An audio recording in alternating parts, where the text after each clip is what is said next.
Hello traders, stock trading Bangla চ্যানেলে তোমাদের সবাইকে স্বাগত জানিয়ে শুরু করছি আজকের আলোচনা। আমি আজকের আলোচনায় আমার ওয়াচ লিস্টে 3টি স্টক রেখেছি, যেগুলো নেক্সট ট্রেডিং সেশনে আমি প্র্যাকটিস করার চেষ্টা করব। তবে মূল আলোচনায় যাওয়ার আগে আমি তোমাদের সবাইকে একবার মনে পড়িয়ে দেব যে আমি সেবি রেজিস্টার্ড কোনো স্টক অ্যানালিস্ট বা ফাইন্যান্সিয়াল অ্যাডভাইজার নই। তাই আমার বলে দেওয়া স্টকে বা লেভেলের ওপরে কখনোই তোমরা ডাইরেক্ট ইনভেস্টমেন্ট বা ট্রেড করবে না। যদি ট্রেড বা ইনভেস্টমেন্ট করতে হয় তবে ফাইন্যান্সিয়াল অ্যাডভাইজারদের থেকে অ্যাডভাইস নিয়ে তারপরেই ট্রেড বা ইনভেস্টমেন্ট করবে। ট্রেডার্স, লাস্ট ভিডিওতে আমি যে সমস্ত স্টকগুলো নিয়ে আলোচনা করেছিলাম এবং পেপার ট্রেডের মাধ্যমে তাদের মোমেন্টাম ক্যাপচার করার চেষ্টা করেছিলাম, চলো একবার দেখে নেওয়া যাক সেই সমস্ত স্টকগুলো কীরকম পারফর্ম করেছে।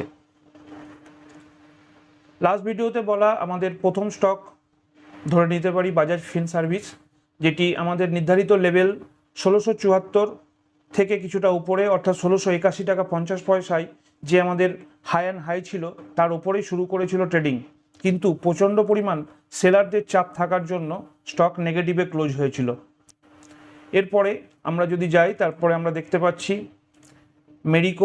মেরিকো আমাদের নির্ধারিত যে লেভেল দেওয়া হয়েছিল সেই আমার লেভেল ছিল 517 টাকা 75 পয়সা। 517 টাকা 75 পয়সার ওপরে অর্থাৎ 519-এ গিয়ে আজকের ট্রেডিং সেশনে সেটা বন্ধ হয়েছে।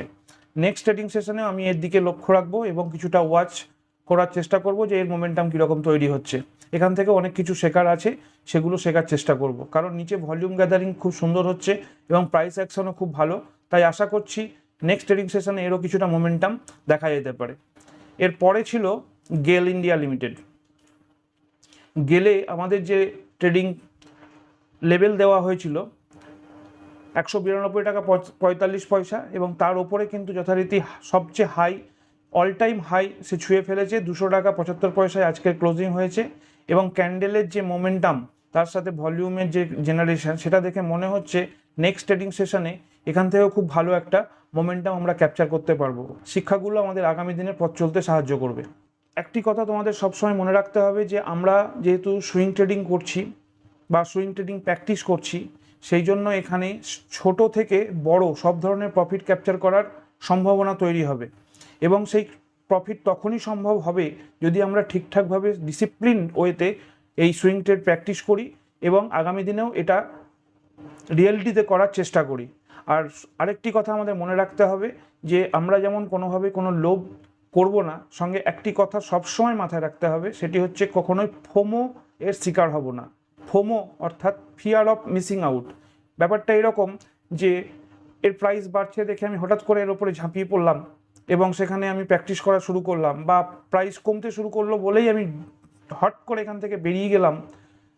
এই জিনিসগুলো কখনোই করব না। মানে মিসিং হয়ে যাচ্ছে, আমি হয়তো আর পাবো না, আমাকে এখনই ঢুকতে হবে বা এখনই প্রফিট ক্যাপচার করে নিতে হবে, এরকম ভাবার কোনো দরকার নেই। এটাকেই বলা হয় ফোমো বা fear of missing out. Traders, এবারে আমরা আজকের যে 3টে বিশেষ স্টক রয়েছে সেগুলোর উপরে একটু লক্ষ্য করি। আমাদের আজকের যে প্রথম স্টক সেটি হচ্ছে এনটিপিসির যে নির্ধারিত হাই অ্যান্ড হাই বানিয়েছিল 362 টাকা 70 পয়সায়, তার থেকে জাস্ট ওপরে অর্থাৎ 363 টাকা 50 পয়সায় লাস্ট ট্রেডিং সেশনে ক্লোজ হয়েছে। এবং যেহেতু এখানেও খুব ভালো একটি ভলিউম জেনারেট হচ্ছে এবং প্রাইস অ্যাকশনও ভালো, তাই মনে হচ্ছে নেক্সট ট্রেডিং সেশনে আমরা এখান থেকে কোনো মোমেন্টাম ক্যাপচার করার সম্ভাবনা রয়েছে। এর পরের যে স্টক সেটি হচ্ছে এসবিআই লাইফ এর সবচেয়ে নিয়ারেস্ট হাই অ্যান্ড হাই বানিয়েছে 1551 টাকা 75 পয়সায় এবং লাস্ট ট্রেডিং সেশনে বন্ধ হয়েছে 1518 টাকা 80 পয়সায়।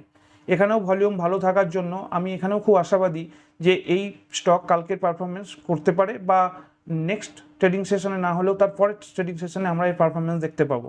সুতরাং পেপার ট্রেডিংয়ের ক্ষেত্রে এগুলো নোট করতে আমার কোনো অসুবিধা নেই। এরপরে যেটি রয়েছে সেটি হচ্ছে রিলায়েন্স অল টাইম হাই ছোঁয়ার জন্য একদম রেডি, কারণ অল টাইম হাই রয়েছে প্রায় 3000,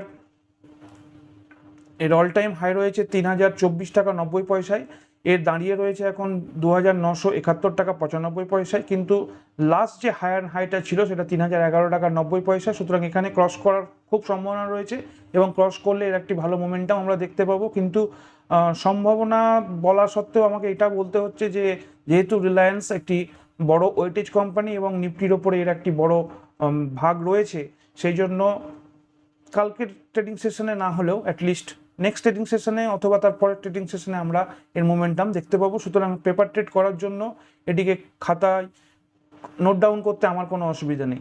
দেখা যাক কতটা মোমেন্টাম হয় এবং কখন হয়। ট্রেডার্স, আমি প্রত্যেক দিন পেপার ট্রেড প্র্যাকটিস করার জন্য যে নতুন নতুন স্টকগুলো খুঁজে বের করি, সেগুলো যে সব সময় সব দিন পারফর্ম করবে এমন কোনো ব্যাপার নয়। এখানেও একটা শেখার ব্যাপার রয়েছে। এখানে কি আমরা শিখছি? এখানে আমি শিখছি যে ধৈর্য, অর্থাৎ পেশেন্স কীভাবে রাখতে হবে। প্রত্যেক দিনই যে আমাকে ট্রেড করতে হবে বা দিনে 2বার বা 3বার ট্রেড করতে হবে এমন কোনো বাধ্যবাধকতার রুল নেই। তাই এখান থেকেও একটা শেখার ব্যাপার রয়েছে।